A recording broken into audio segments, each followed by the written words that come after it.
I mean, how the season look like to your side? Do you hear what I'm saying? The season like spring, or you mean like? Hello? Yeah, I'm here. The condition, everything generally. You know, I'm an optimistic person. So for me is I always see the bright side of everything. So it's, I always can I get love that. the good things out of it. So I'm fine. And you know, I'm That's very good grateful because if a I lot of have people are. I'm grateful if I have a good night's sleep. I'm grateful if I have a good food I eat. I'm grateful if my That's still what that's children what I love just tell me. somebody. I say I'm so happy that I just told somebody we were talking on the phone. She told me that, Deborah, you work so much. You always think about people, how they're gonna be okay, but you don't think about yourself. I said, why? I think about myself. And she said, do you really sleep at all? I say, yes, I do sleep. She said, how many hours do you sleep by day? I said, if I can sleep for 5 hours, I'm perfect okay.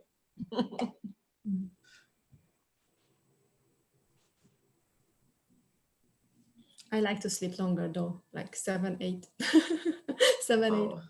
Oh, okay, sweetheart. We are online now. Let me share also on the Facebook. We're going online now. Yes. Hi, how are you? How are you doing?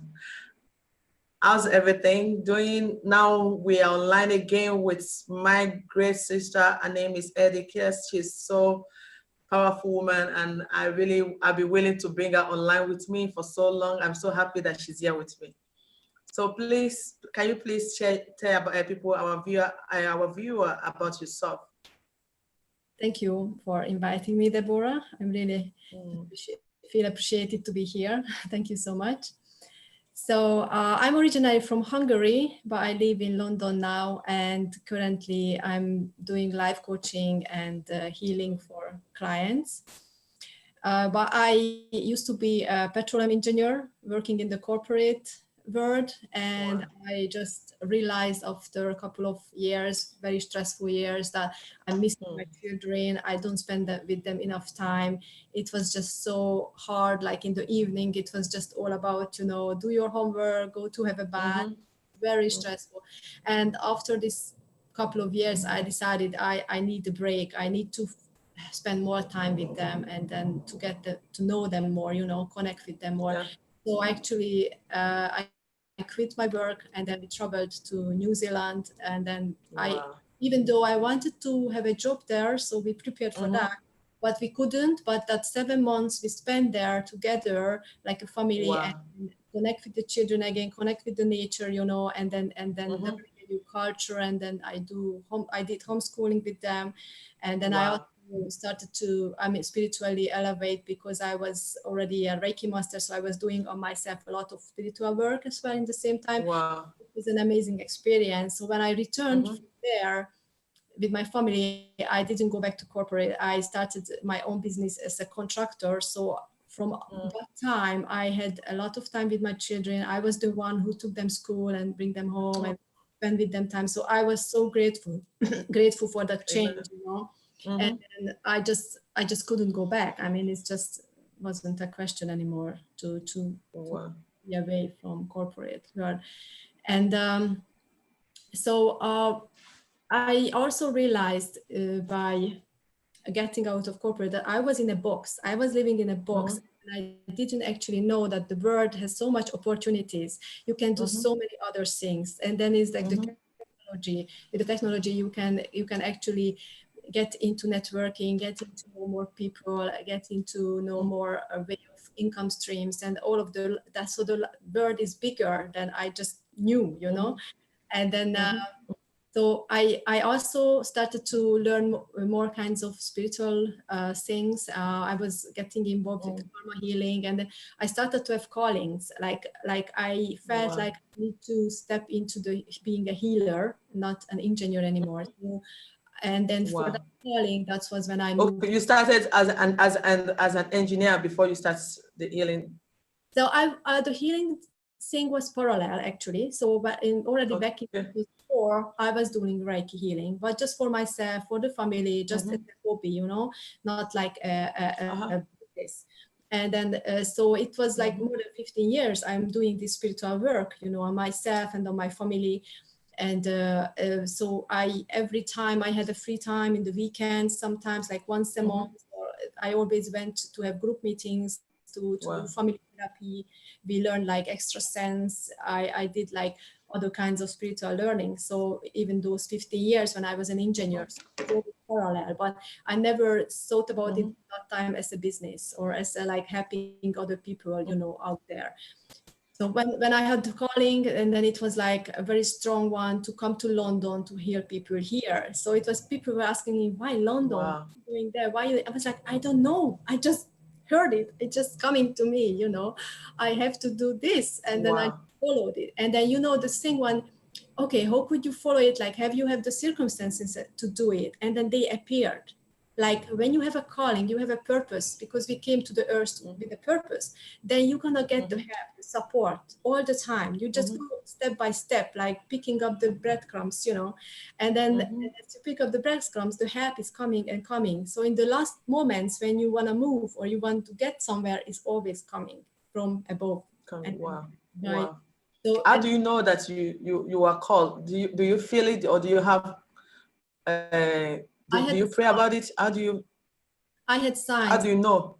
For example, when I was in that particular, it was in 2018 January when I went to the Karma Healing course first, and then I was introduced to the Karma Gurus, and then we were in deep meditations with Samadhi, connecting to divine, and that was the first time I met them. And then in like a month later, I was coming to London and sitting in the taxi from the airport going to the city, and suddenly I started to cry in the taxi, like I had crying, and this came one word into my mind, home.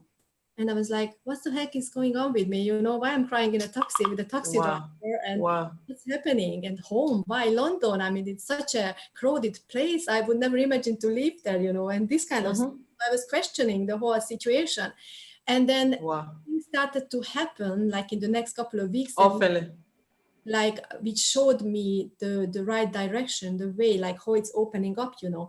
And then I arrived to London, and everything was so smooth and easy, and the people were so kind and loving. And you know, in these last 2 years, I have such a deep connections and friends and loving people around me, like I never experienced in other countries, because I was living around the globe, so I was in different places many times, and also in my home country. But what I received here in London, it's special. Like it was like, I really need to be here now, you know, with these people, with these friends, with this class, with this environment. Yeah. Wow. What's amazing. It's really amazing experience, and I like that. I want you to share, what do you feel, I mean, what really life means to you? What is the meaning of life to you? What do you understand by life? Yeah, so for me is an experience. So because we are spiritual beings and we are having a human experience here. So life is an experience, and then it has a beginning and the end on earth. But of course, it's just for our physical body, what we experience here in life. And then, and everybody comes here with a purpose. And then some people are just floating around because they don't know their purpose. They can't find it because they don't connect. You need to connect the earth with the divine together through your body. So the prana energy is flowing through the life energy is flowing through, and then you're gonna know your purpose, and then you're gonna follow it. And when you follow your purpose, you are always happy, grateful, stabilized, you know, balanced. But many people don't know this because they don't connect the right way. So they just floating around, struggling, and feel stuck, feel blocked, you know, feel like, why is not working this relationship? Why I'm not grateful in this job? Why I'm sad? Why all my friends? Which mean, you mean like some people don't understand the purpose of why they are on this earth. That's also, if they think it's just struggle, they think it's just they need to pass through like struggles, but we actually came here to be happy. So we came here to be joyful and happy and help each other, support each other. But that's why we are here, and learn together, grow together, you know, by informations from other people. And then also, when we live here, what we need to understand that we don't need to always react for every kinds of situations, because the reactions, the emotional reactions, like, which is many times negative reactions, are which traumas and causing negative illness, things in our life, like illnesses. So we need to take the situations and the circumstances what are around us, like just to respond it, like just to understand it, just to find why is it going on, how is it going on, just not already reacting like with a negative emotion. Wow. How do you think that people can understand this? How can they understand the purpose on this earth? How can they find their purpose? They need to connect, they need to meditate, they need to pray, they need to connect to the divine, to their higher self. So you have your physical self, and then you have your soul, and then you have a higher self which is connected with your soul, and your higher self knows exactly why you are here. Your higher self is like your divine connection. So your higher self knows why you are here, and then when you connect, when you meditate, when you pray, both is the same purpose. Or you do Reiki healing, because for Reiki healing, the healer is actually cleaning all the blockages from your chakras, and the start to flow to your higher self as well, the connections and the energy. So then you suddenly start to feel like, what makes me happy? And you start to do the things what makes you happy. Because some people, like I met people who said they are stuck. They know that they would love to play cello, or they know they would love to do pottery, but they are sitting and drinking and smoking, and they don't know why, And then I tell them, oh, let's connect, like feel life in life again. And then I did some healings with them and meditation. And then 2-3 weeks later, I was calling up and I was like, what's going on? You did not come back to me. What's going on? And she was like, oh, I'm busy playing cello and I'm busy doing pottery. Because she started to connect, and suddenly she opened up for what she loves to do. So that's the thing, like they need to connect. Many people are going to church. Many people say they pray, but I don't know what they do, but it's not. They do not connect with the real being inside of them. Yeah, so they maybe following the paper, maybe they just reading things, or maybe they just being there together with other people, but they don't spend the time in themselves to connect truly. Like they don't have like self-identification of what they believe. Yes, and then actually they say I have this religion, or they say I'm Christian, or they say I am Islam, or whatever. But then you ask them, why are you scared? Why are you stressed? Why are you anxious? Don't you believe that God is support you all the time? You tell me you're Christian. Why can't you believe? Why can't you believe that the support is there, and the love and the forgiveness and everything? Why you need to suffer? Why you are struggling?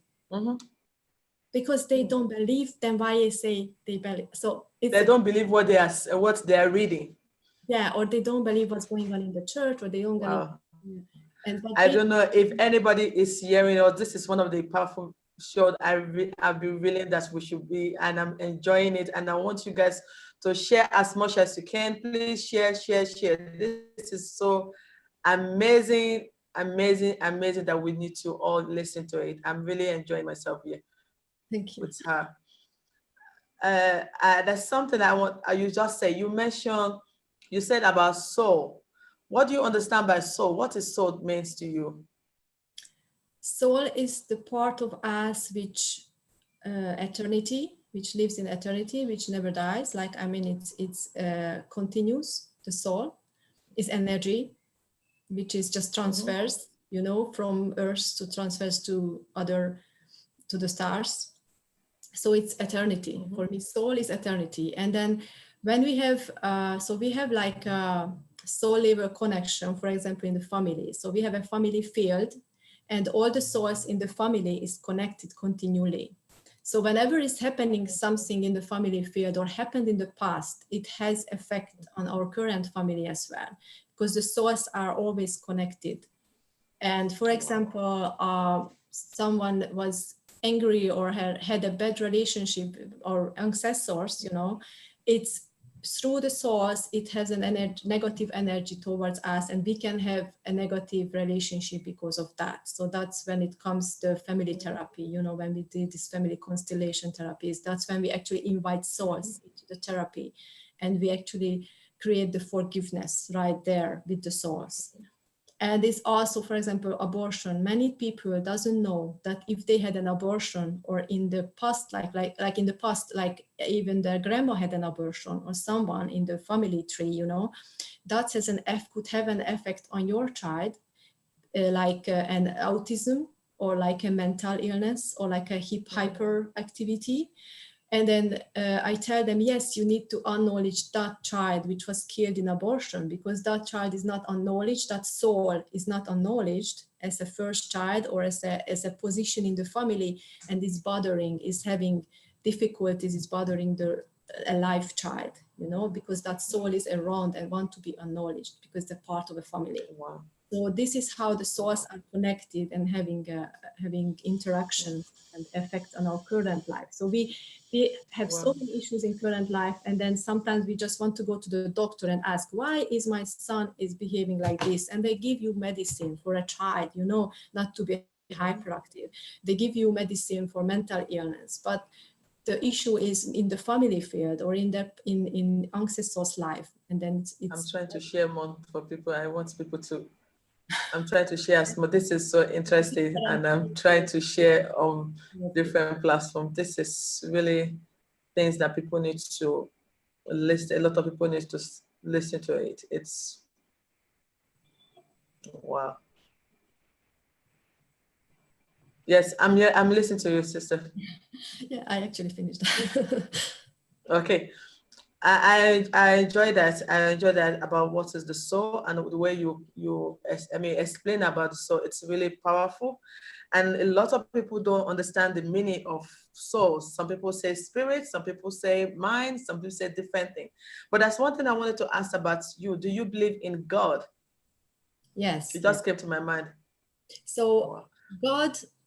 So what I believe, there is one main power. There is one main energy center out there. Someone calls it God, someone calls it universe, someone calls it Allah, someone calls it the zero field, someone calls it, like, everyone has or supreme pure consciousness, for example. So, but there is one main center where we connect, where we actually get the energy from, and where we actually get the light from when we do healings, or when we actually wants to have the support, or the knowledge, or all the learnings is coming, or the ideas is coming from there, from the light, from God. Wow, I love that you believe in God, because some people believe that there's gods on the earth. Because I have some people that they say, no, there's God, that like in some country they have their gods that they believe, and there's no other God, that's just the gods that they believe, that they make it as an image. Yeah, and they worship it I was as thinking God. about that lately, about the Egyptian gods, you know, because they are so nice, they're so lovely looking, and you know, it's and then when I was thinking about them, you know, many people say it's about aliens, you know, and then we have other creatures living in other solar systems, and you know, we are connected to them. I believe that too. And then what I can imagine, that when actually was a time on earth when these kind of religions came up, that those kind of gods, what they've called gods, they were actually, what can I say? I think they call it like entities. diet or diet. Is it diet or okay? What do you want to say? Maybe it's No, different I'm from just what I saying that understand. I think they were entities on earth. Okay. They were not really gods, of course not. So they were entities who had a higher power than human. So they were not humans. They had a higher power than us, but they were not gods, obviously, because there's one God. So Absolutely. they were like aliens, or you can call them any kinds of way, like other creatures, you know. Do you believe that's because in the Bible there was, I mean, there was a place that said that Lucifer was sent to the earth and manifests himself in the dimension where all the principalities are. And do you believe that they enter into some images and become people worship them? I don't think they should worship them. I mean, I know I heard about it, and That's the yes, that's what a lot of people have made a mistake on it. you can, you And can look they at call them. them gods, which is not God. No, they So are some people, when you ask they could call them mentors, or they could call them masters, maybe, but not God. that's it. Thank you. I like that. I want people to ask me more questions here, but I'm enjoying it. Let me continue asking my questions because I'm really enjoying you so much. So how much do you believe in marriage? Do you believe in marriage? Do you trust marriage? And are you married also? Marriage, yeah. So I used to be married for a couple of years, Okay. divorced now. So about marriage, to get married and the marriage for me is like, if people wants to celebrate their love with this symbolic connection, because I think the marriage is a symbolic connection, like a symbolic thing which shows their celebration and their appreciation to each other. Like they celebrate their love, they celebrate their relationship, their connection, and they want to show it to the family and to the society. So it's a celebration. So, but if you are feeling confident and happy and you don't feel like a need of this celebration, then it's perfectly fine just to live happily with your partner and having a family like that. In my life, it's a funny feeling. So when I had my first son, we were not married. But as soon as I gave birth for my son, I felt such a strong connection that we belong together. Like it was like a celebration or marriage kind of feeling, but it was just in me, the feeling like, okay, we belong together because now we have a son. So it was 14 years ago. Yeah, 14 years. So since that time you have married, don't you believe in marriage? So I mean, believe or not believe. So relationship is a thing, like it depends on two people. Two people. So it's how to trust each other, or I think the basic is the trust and support and love and forgiveness. This has to be the basic. And when you are in a relationship, you need to inspire each other, love each other, support each other. Why I actually stepped out of my relationship, because I did not support, I did not felt positive energy, and then I grew probably too fast out of the relationship, because people growing together, and then when one of the person is growing faster than the other is lacking, then it's also an issue, and then they can also separate because of that reason. Growing in like opening up knowledge, wisdom, or what kind of spiritual, any kinds of growing, if the other person can't keep up with you, it could be a separation. So in my case, what I experienced in that time when we started to have more struggles with each other was when he worked in another location. He came home like very rarely. And whenever he came home, he was always the person who complained, So he came home and complained about things instead of being a nice person and support person who haven't seen us for 2 weeks. He did not came home with the support and love. He came home starting complaining and stuff, because he brought home his emotional struggles from work. He brought home the negative feelings what he had in work, or like what he experienced there. Life. He brought that on us, and then for me it was too much. I felt it's not supportive. I felt it's not loving environment where we are, and then I wanted to step out. So when I wanted to step out, he of course changed like 180, right? So, and then he started to be supportive and helpful and stuff, but he wanted me immediately to accept him, but it was such a long time receiving the negative influence, the negative energy, that I couldn't change immediately to be loving. And, so actually, but after like a couple of weeks, he got tired doing what he was doing. And then he was actually saying like, he was working as a slave for us. And I was like, you felt as a slave, as a husband, then that's weird. You shouldn't feel as a slave when you're passing our children, or you're helping in the kitchen. I'm doing this every day. Am I a slave? Wow. So So I felt like his mindset is so far away from mine. And then even though I was with him many years, and then I tried to change his mindset, because that's a changeable thing. Like you can shift your paradigms, you can shift your mindset. But because he hadn't accepted totally the positive mindset I was holding, and he couldn't relate, he was so in the fear city, you know, he was living in the fear city kinds of life.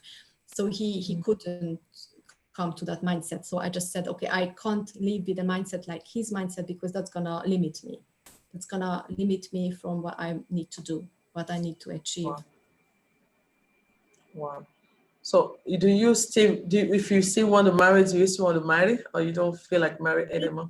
It doesn't matter. I mean, if a guy came along and then we're gonna have an extremely nice relationship, and then he said, I would love to marry you, then I was like, okay, if it's important for you to have a wedding and to have a celebration of our relationship, okay, I'm gonna marry you. I'm not gonna say like, oh, no way. No, I think the marriage and the wedding and these kind of things is fine. I mean, it's not really, it shouldn't do anything how we actually treat the relationship. Relationship itself should be always treated nicely, lovingly, support, and forgiveness based. And if you marry or not marry, that's your choice, so you celebrate it. Wow. You answered some of my questions. I was like, whoa. Because I was coming with that. Who forgive most? Is women or men? You know, some people say it's men always forgive most. Some people say men always forgive most. I wanted to ask that. You are talking about marriage is about forgiveness. So who do you think that forgive most? Is it women or men forgive most in marriages? Women sometimes tend to be more vulnerable, and because women feels more vulnerable emotionally, they are more reacting faster, and they say, okay, that's enough, I'm gonna leave now, because they can't stand longer the pressure or the stress. And man is more calm. Man is not so reactive, so man is more calm, more sinking into things. And might they get into the realization, okay, I'm gonna forgive her because I want to keep this life as it is. They may be more fear of change, the man. The man is like in a marriage which is calm and nice. I'm coming home for a nice environment, I have cooked food, I have my family, so they don't mess up these things, so that's why they forgive. But the woman is hurted so much and reacts so quickly that they say, so okay, quickly. Yeah, and then the thing is here, the ego. So everybody is coming from ego. So when the woman is having a reaction towards, what's coming around is sometimes it's from the ego. It's like, that's why they cannot forgive. It's like, I got hurt, and then no, I'm not gonna forgive. But if it's just like one occasion, or if it just like happened, not a big issue, like just a squirt, and then the guy maybe came along and then asked for forgiveness and apologize, then it's okay if they can talk through it, because it's not a big issue, like not physical abuse or not like things what you can't control, so then they could speak about it and calm down. And because sometimes the love is still there, but they still want to separate. They still love each other, but because they feel like they were treated badly, or like in mentally, and they had like some squirrels, and then some cross, but the love is there, and they still can separate. That's the love should be, if the love is there, they should save it. If the love is there, they should be grateful that they still love each other, and they should save it. Each other. Yeah. Wow, it's very true. Thank you so much. What do you think that's what time do you think consider as disrespectful in a relationship or in marriage? What time for you do you think that is considered as being disrespectful in a relationship or in marriage? Oh, disrespectful. When do you think that? I think already when you're talking about your concerns, or you're talking about your concerns to your loved one, and then he tells you, shut up, I already feel disrespectful. It's true. When they shut up, oh my God, it's hard. I know. something, you try to explain something, and the guy is just quiet, not responding for what you say, just suddenly shouting at you like, shut up. Then I was like, I am accepting a different answer, you know. And you could, it's disrespectful, it's true. as soon as he answers, It's so true. you know, as soon as he answers something like, all right, I understand, let me think about it, then I will close my mouth. But it's not happening. Someone say sometimes she will be telling her husband something, the guy is reading, and will ask, is he really hearing what I'm saying? Then she asks question. She's like, what do you say? It's as if it doesn't listen at all. What is she saying? That's why you're telling more and more, because the guys, there was a funny thing actually what I watched in YouTube. There is a person who explained, he's a relationship person, and like he's dealing with relationship between man and woman. And he was explaining what's the difference between the two brains. The man brain has boxes, and when there is one box is open, the other boxes are still closed and they are not connected. And it's only focusing on one box, like car, newspaper, I don't know, a child or work or something. Yeah. The woman's brain is like a bunch of wires, everything connect with everything and buzzing all the time. So when a man is doing something and you start to talk to the man, he's not gonna listen to you because he's in one box, in that box. You have to take him out of that box, close the box, and then he can listen to you. So you can actually tell him, please stop reading the newspaper because I have something important to tell you now. Nice, you know. But so some men believe that.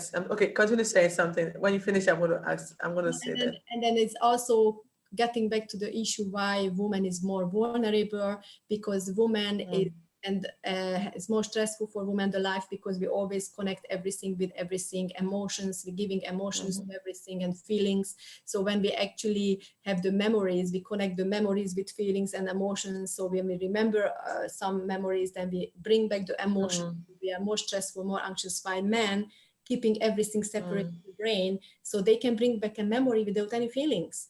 So they just, do you remember when we were on the beach? And then he just bring a picture, but no feelings. And then you bring back the picture and you have the feeling like how much you really love, you know. So it's a completely different brain and thinking and mechanism. And that's hard for people to understand each other, men and women, because they're so... Understand. Oh my God. It's true. It's very, very true. It's very, very true. I really enjoy that. It's very, very true. Wow. I want to ask, should you give your spouse access to all your social media accounts and passwords of your phone? Will you do that? In the point when we were still in a good relationship.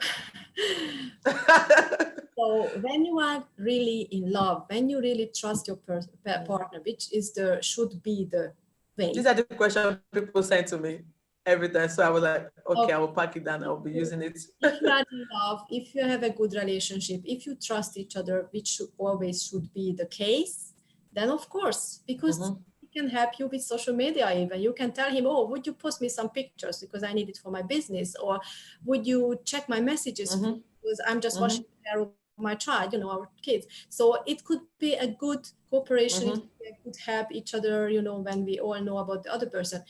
Only people who doesn't allow your partner to look at your things is when you have something to hide, when you complain against your husband to someone, you know, and then the husband is looking at, oh, what is telling about me, you know, or she complained, with someone, you know, so you break the trust.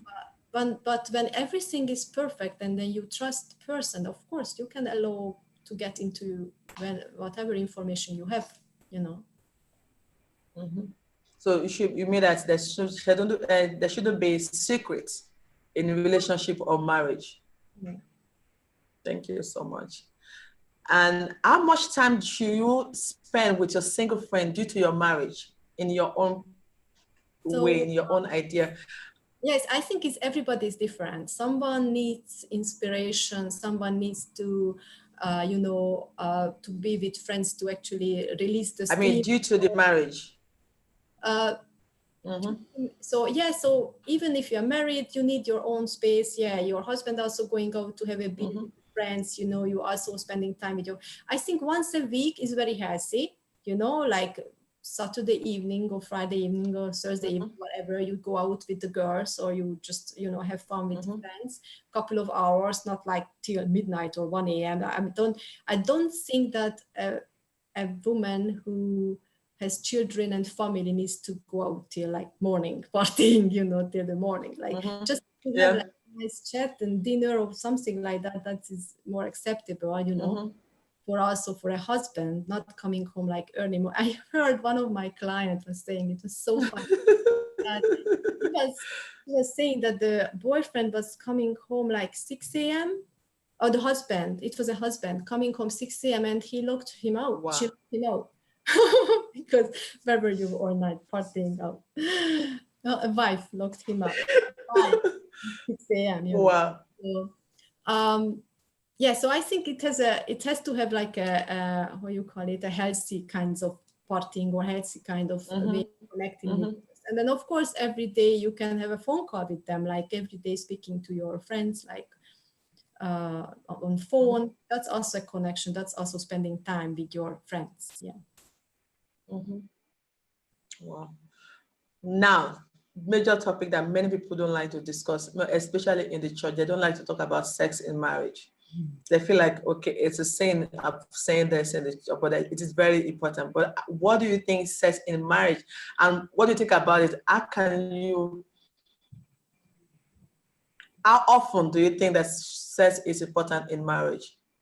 I think as often as possible. So when the kid isn't disturbing you, you know, when you have a quiet time, when you feel inspired, you know, that's the thing, you need to keep the fire on. Do you think that is important in marriage? Of course, is very important in a relationship, because that could be one of the things why the fire goes down, you know, like you need to keep on the fire, love, and that's coming with the sex, yeah, as well, yeah.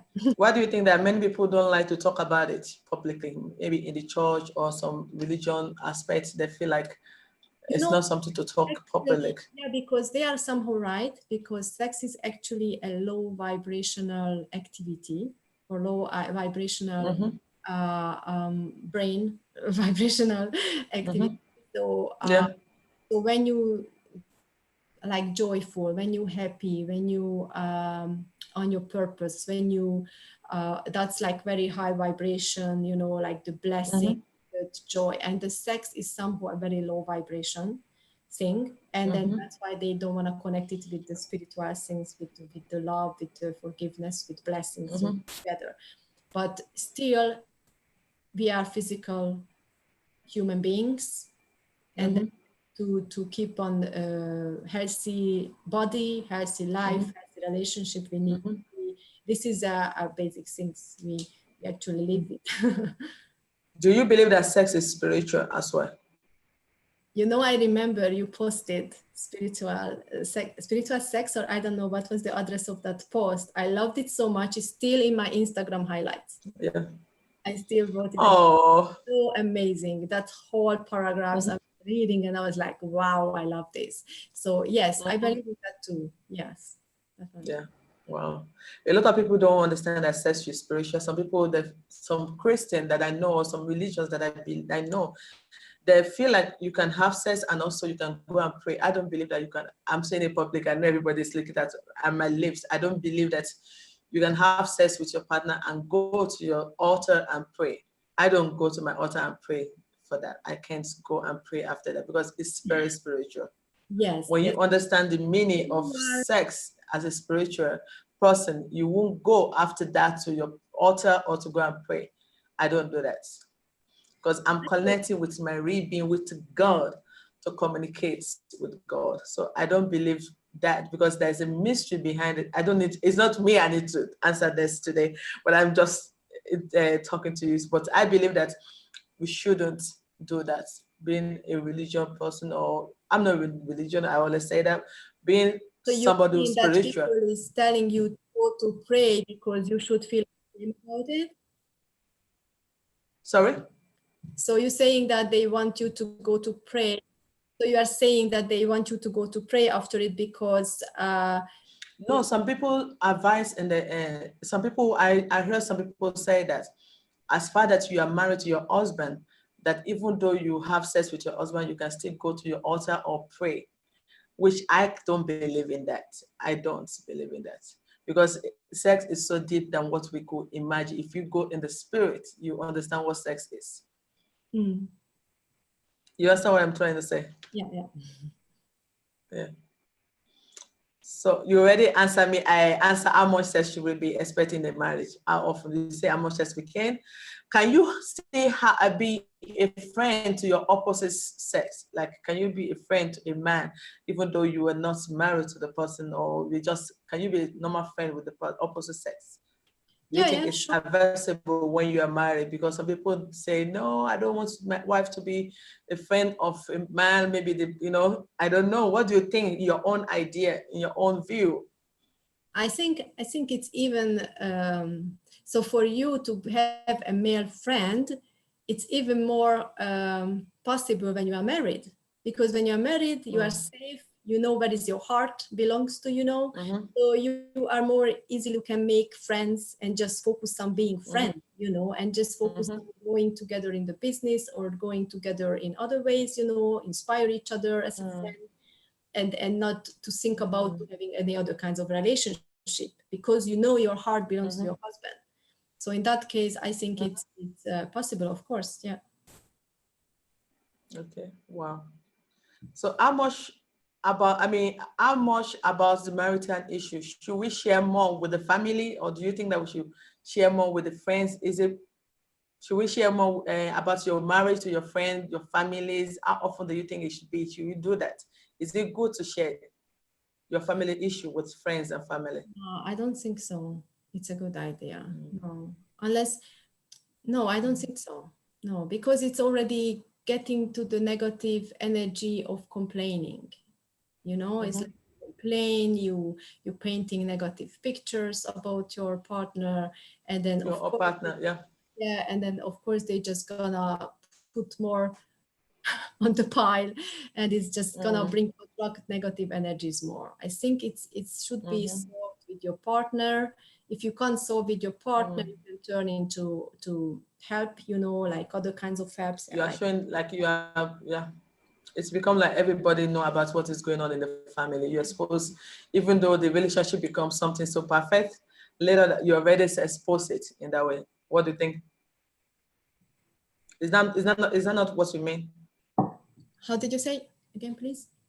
I said that it is good that you shouldn't share. We shouldn't share something about family or relationship or about marriage so much to friends, because it's like you're exposing your spouse or your partner to public. Yeah, exactly. Yeah.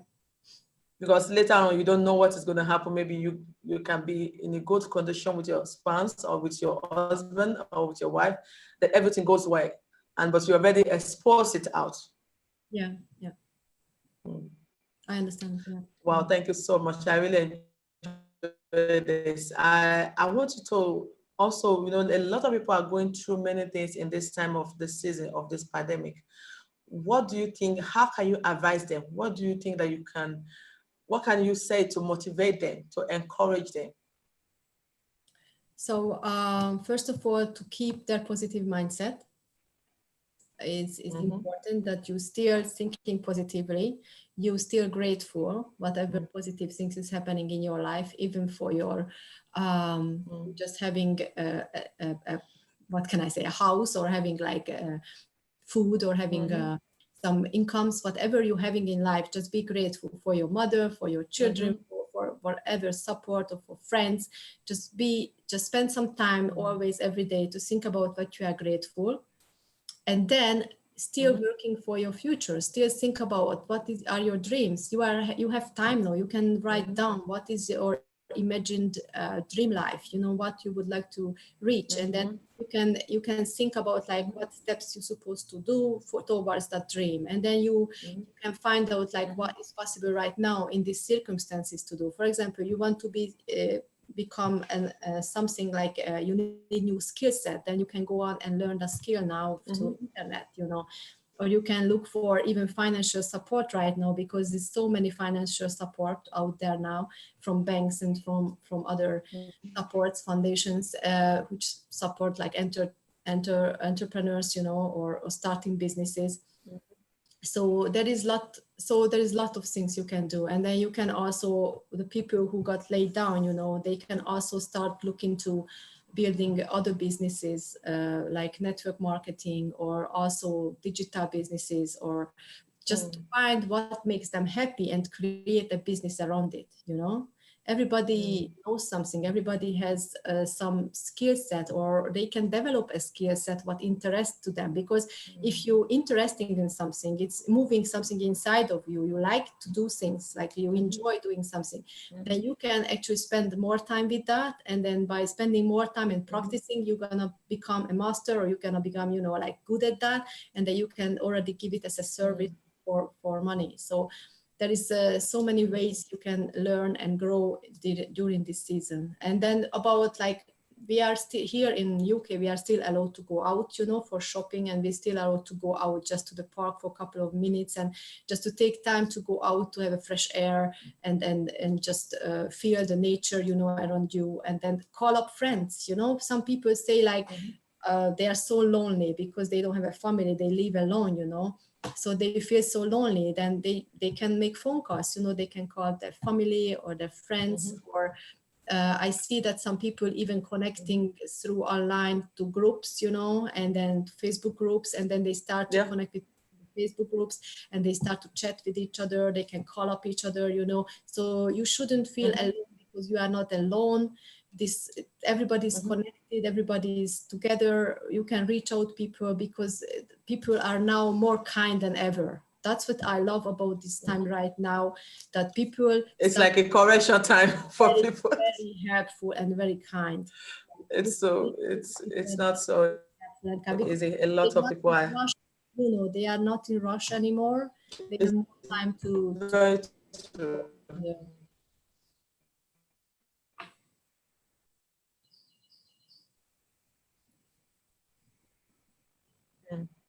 Sexual abuse or abuse generally for women are so high this time.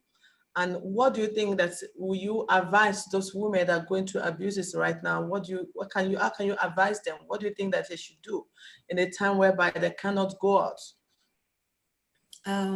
I still believe that they can find support by family, you know, or they can still find support by friends. This is an issue, abuse, which they can bring out, because this is dangerous. This is already, they jeopardize their physical being, they jeopardize themselves. This is not just like a little relationship issue. If you are in danger, physical danger, because you are in abuse, physical abuse, then you need to reach out to friends, to family, to advisor, counsel.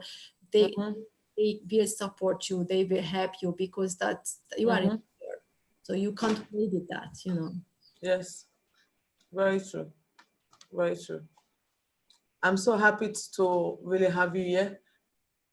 And I'm sorry, 1 minute. I'm trying to check the comments of people. What can let me see. Because I really want to, I want you to share what you do, and also how can people get to you? Okay.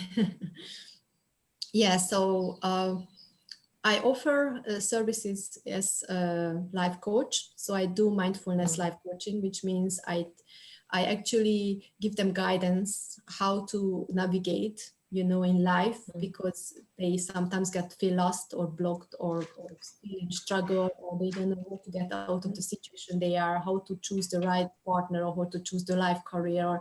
So it's just to help them to know what the next step, how to set goals, how to actually fulfill their life, how to be joyful in life. So that's the life coaching part, the mindfulness.